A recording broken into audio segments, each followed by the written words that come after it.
This is why the Knicks are going to stay in the middle. Every game that they play, they always have the second best player. You play Boston, you got the second or third best player. You play Orlando with Banchero. They don't have a player that's better than Banchero. Milwaukee, we know they don't. Philadelphia, they don't. The Indiana Pacers, Tyrese Halliburton is the best player on the floor, if you say that. Correct. If you play the Miami Heat, Jimmy Butler is the best player on the floor. You play the Cleveland Cavaliers, you have Donovan Mitchell. Yeah. You don't have the best player on the floor no night. Now, they can play better than you, but they are not walking into the gym and saying, You have no margin for error. I don't know if there's something in the water, but some of the biggest Knicks detractors in the national media tend to be from Queens, New York. There's one out in the Bay Area, and there's two, of course, we see on a day-to-day basis on TNT and on ESPN. But out of the 7 teams that Kenny Smith had named, only 3 of them have a bona fide player better than the Knicks. That's Jason Tatum, Joel Embiid, and Giannis. Other than that, the other 4 teams he's named, you can make a valid argument that they don't have a better player based off of previous accomplishments and past playoff history. But forget the haters, because we can't hear them past the sound of Brunson making all these shots. What up, my fellow Knicks fans? This is your guy Marcellus Ease, and don't panic quite yet. And as the Knicks continue to surprise the casuals, Jalen Brunson was able to put an all-time performance together against a well-oiled Phoenix Suns offense who performed very efficient throughout this game, shooting over 50% from the field and even from three-point range, until Jalen Brunson was able to ascend to a whole other level in the second half, even throwing the Phoenix Suns off so bad that they weren't even able to make a three-point shot in the second half. And at the same time, Jalen Brunson broke 4 individual scoring records all time. But I'm not gonna say no more. Let's just get to it. See, as you can see, the more you fuck around, the more you're gonna find out. And also, if you stay down here and you never fuck around, you'll never find out. So to start off this game, neither team's star players were hot in the first quarter, but Jalen Brunson played it really close to the chest, as in the first quarter alone, he got 3 steals. As Jalen Brunson ended the half with 4 steals, 5 assists, 4 rebounds, including 1 offensive board. And also in the second quarter, he nailed his only 3-pointer made, which pretty much left the Knicks down by 5, even though the Phoenix Suns were shooting 52% from 3. And the Knicks were shooting about 40%, which isn't bad at all. But the Suns were on fire, especially due to the second quarter, Kevin Durant getting 14 points. At a point, he made like 4 threes in a row. And once again, that's all off the synergy and the spacing created by just the amount of attention you got to pay to with Devin Booker on these double teams. And his quick decision making and the way he's attacking some of these closeouts is leaving a lot of wide open shots for guys. And Kevin Durant, starting off very slow in the first quarter, got it going in the second quarter for sure, as he made 4 out of 5 3-point attempts. And this allowed Devin Booker to rack up 7 assists going into halftime. And it also bumped up the Suns' 3-point shooting percentage, as I said, as it was hovering over 50% for most of this game until Jalen Brunson started getting hot in the second half. Okay, so real quick explanation, as we're going to pay attention a little right here. He's going to come across, and now they're going to have Devin Booker right here on the weak side. Now, what makes this Suns offense very unique off this pick and roll, of course, both defenders are going to follow KD as he requires a lot of attention. And Nurkic is going to pop out right here, which is going to leave Josh Hart stuck. Does he leave Devin Booker right here, or does he kind of close out on Nurkic? And the synergy between Durant and Booker is that even though Durant, let's say he get these 2 defenders to follow him and he finds Booker, Booker is good enough to go one-on-one with Josh Hart. And not only he's improved his finishing this year, he's a great shooter. So we're going to see right here how it kind of leaves Josh Hart in a tricky situation. As Randall right here, Randall does the right thing. He goes over, and of course, they got to pay a lot of attention to Durant. You really can't play that drop defense by Hartenstein. But we're going to see Nurkic right here on the pop out. See? And now Josh Hart is left with a conundrum. Does he fully commit on the stunt to Nurkic, or does he leave the wide open shot for Devin Booker. And as we're going to see, he stunts, but he's going to stick to staying with Devin Booker. So the Suns offense has a lot to do with the spacing. And later on in this video, we're going to see the circumstances when Booker has the ball and he's getting double teamed, how when he attacks that double team and he dishes it out to Durant, Durant doesn't really need that much space on the closeout for him to have a nice shot due to the fact that he releases the ball from pretty high up. It's actually an open shot for him. And for most other players, that wouldn't be a wide open shot. But of course, KD with his shot making ability and the fact that he releases the ball from way up here, it makes it really hard to defend. So Brunson dropping 50 points on these guys is definitely a huge significance, because this offense, once they get their synergy going along with Bradley Beal, this is going to be an all-time offense. Now here's a better angle of the off-ball synergy I was referring to. Look at Devin Booker off this pick, and then we're going to look at the off-ball movement of Kevin Durant to get right here, to give him an open lane, to be, get some great visuals right here. And look at the attention. Look at the attention Devin Booker draws, man. Randall looking at him, Brunson, all 5 guys, man. And it's an easy shot for Kevin Durant. Let's look at that one more time. We're gonna look at the closeout by Julius Randle. Look at that. It's not even that much space. It's not even that much space for the closeout for Randle. But the fact that Kevin Durant releases it high up here, it's an open shot for a unicorn like him. Look at that. It's too much time for Durant. Look at that high release. And low-key, Quentin Grimes, man, he's up there too with Kevin Durant for high releases. Surprisingly, throughout the league. I believe he's actually number 3 at the point that he actually releases the ball. So that's a little interesting fun fact right there. So right here is actually the best angle I can give you the dangers of a pick and roll with a guy like Devin Booker and Kevin Durant, as in this fake dribble handoff right here. Usually there's been a dribble handoff this whole game.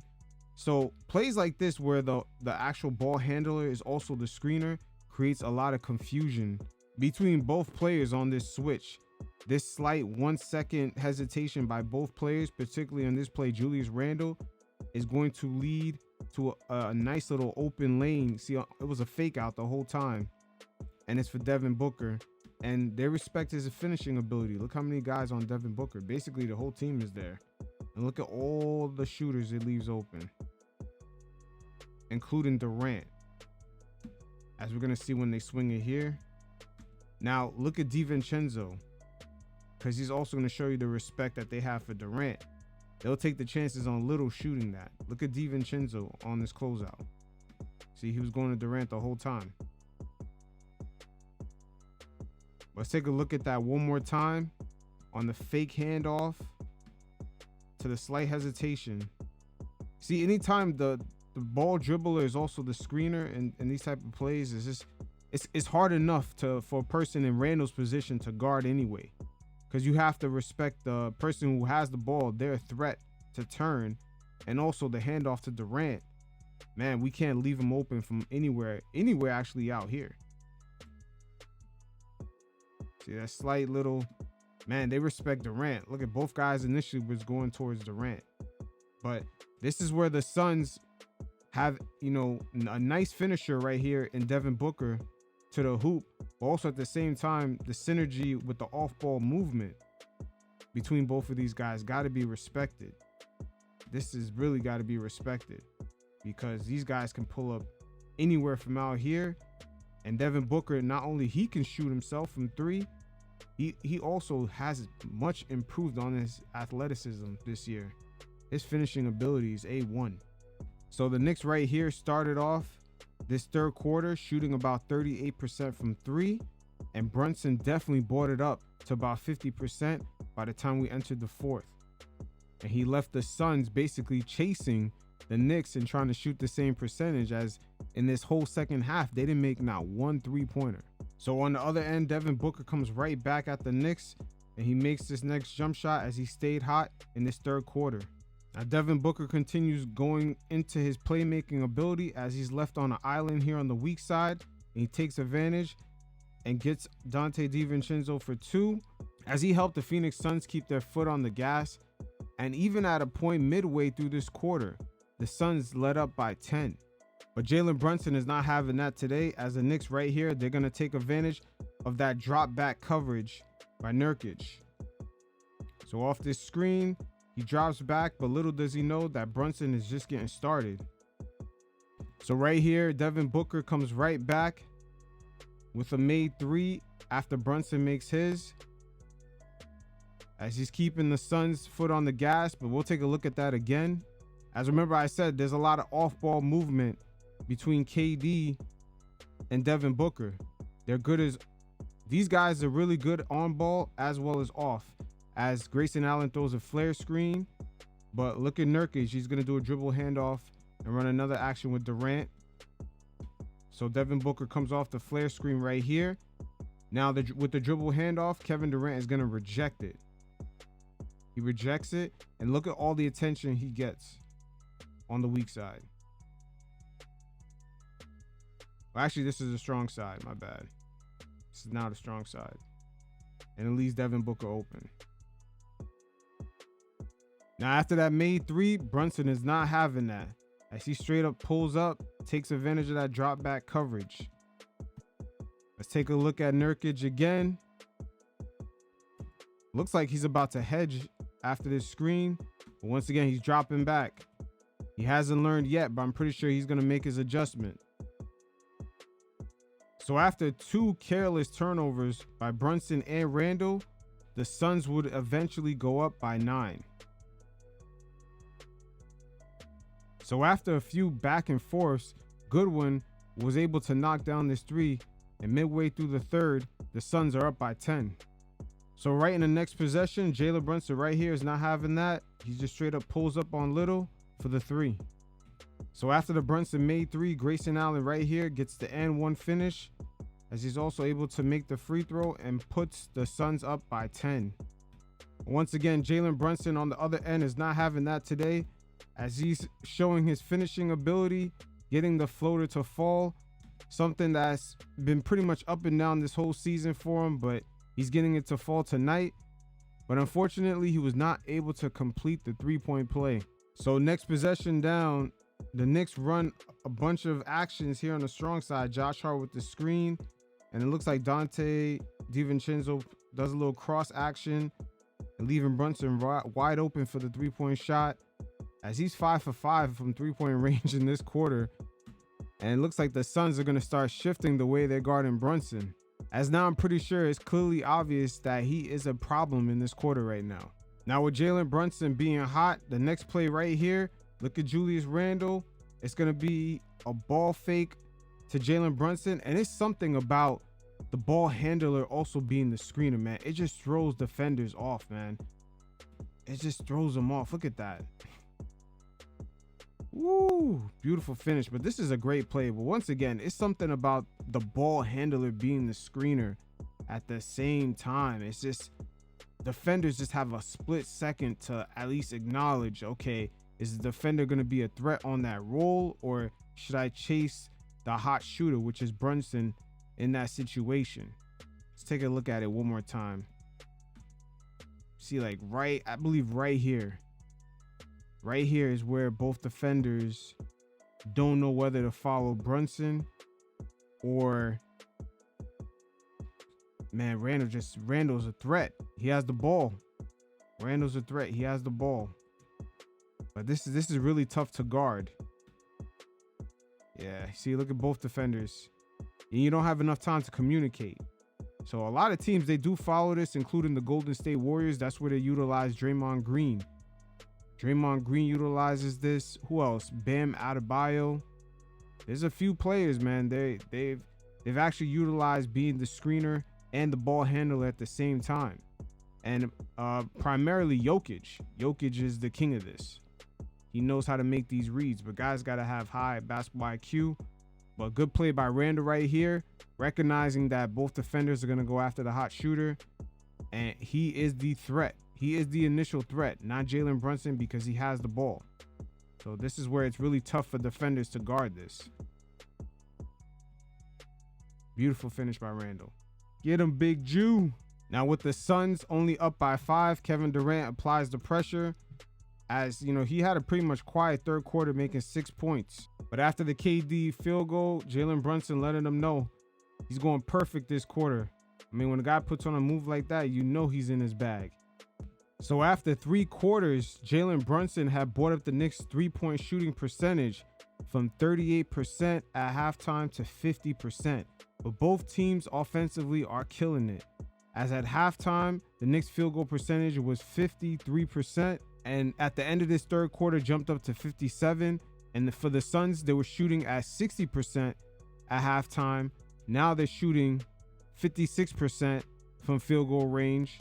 And their 3-point percentage went from 52% to 47%. So once again, in the second half, the Phoenix Suns, they were chasing Brunson out there, man, because they did not make not one 3-point shot that whole half. So once again, just keep in mind, it's not like Jalen Brunson is having his scoring output against a bunch of scrubs. Phoenix is still performing at a high level throughout this whole game, and Brunson was able to match that output. So we all know going into this fourth quarter, Kenny Smith was crickets. Talk about Pablo Vincero, man. Come on. So after the Knicks bench unit started the fourth quarter with a 13-4 run, Jalen Brunson continues to apply the pressure. So right here is the second time that KD off a switch sticks on Jalen Brunson right here, and Jalen Brunson is going to make him pay for the mismatch. Look it down low with Devin Booker. Hartenstein, good move right here, man. Just drop back. Just take advantage of the small size. But this is the second possession in a row where KD just straight up wanted to guard Brunson. So right there is the acknowledgement. Right now, he is torching them. So Jalen Brunson right here getting his 5th steal of the game. Not only he's torching them from 3, unselfish right there, but he is definitely getting his cookies. Now, Devin Booker right here, I don't know who he thought he was with that attempt, but Jalen Brunson, nice in transition, is able to finish. As low-key, man, Brunson, even in Dallas, man, he was killing it in transition. But Devin Booker right here, I don't know if it's too much NBA 2K, but what was he thinking? Now Brunson right here is going to make him pay on the miscommunication. Look at Hartenstein. As both players follow Hartenstein, even though Brunson's been killing all game. And look at the killer instinct. As soon as Brunson senses it, he steps up and shoots for the 3. Look at that. Look at that. Steps up, senses it. Game over. Now right here, one-on-one on an island with Grayson Allen. Man, it's just one of those nights. Brunson got the magic touch, bringing that sun to the valley. So Jalen Brunson capping off a 12-point third quarter, going 3 for 3 from 3-point range in the fourth. And this is just a perfect game. Can't plan it any better than this. So there you have it, as this will fall as one of the all-time great offensive performances by a Knick, as Brunson in this one offensive outing has broken a few records. On the Knicks side, he's the second player other than Walt-Clyde Frazier to score 40 points, have 5 assists and 5 steals. And in comparison to the rest of the league, Brunson is the third player with scoring 50 points, 5 rebounds, 9 assists and 5 steals. The only 2 other guys is Michael Jordan and Rick Barry, so that's elite company. And also, he's the first player to score 30 plus points without missing a single shot in the second half. And also, he's the first player to go 12 of 12 from field goal range in a single half in NBA history. And also, Brunson is the first player to score 50 points without missing a single 3-point shot attempt, with 8 more attempts in a game. And also, he's the first person to go 8 of 8 on 3-point shots in a single half in NBA history. And with his overall field goal shooting, he's the first player ever to go 12 of 12 in a single half in NBA history.